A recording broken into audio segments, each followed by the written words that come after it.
కల్వకుంట్ల చంద్రశేఖరరావు గారు కాళేశ్వరం అనేది నా మానస పుత్రిక, నా మనసులో నుంచి ఆలోచనలో నుంచి వచ్చింది, నా మెదడులో నుంచి నా ప్రతి రక్త బొట్టును పెట్టి నేను ఈ కాళేశ్వరం కట్టిన అన్నారు కదా.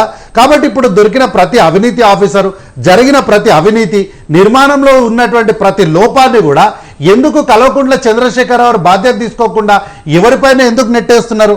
అంటే ఏంటి, మంచి జరిగితేనేమో క్రెడిట్లు మీకు, ఏదైనా తప్పు జరిగితే మాత్రం దాన్ని అధికారులకు అంటగట్టడము కల్వకుంట్ల చంద్రశేఖరరావు గారికి మాత్రమే చెల్లుబాటు అవుతుంది. అయితే ఇలాంటి నిజాలన్నీ చెప్తుంటే వీళ్ళు తట్టుకోలేనటువంటి బీఆర్ఎస్ పార్టీ వాళ్ళు తెలంగాణ రాష్ట్రంలో ఎప్పుడు కూడా లేనటువంటి, చూడనటువంటి, ఊహించినటువంటి ఒక కొత్త సాంప్రదాయానికి, సంస్కృతికి వీళ్ళు తెరలేపుతున్నారు.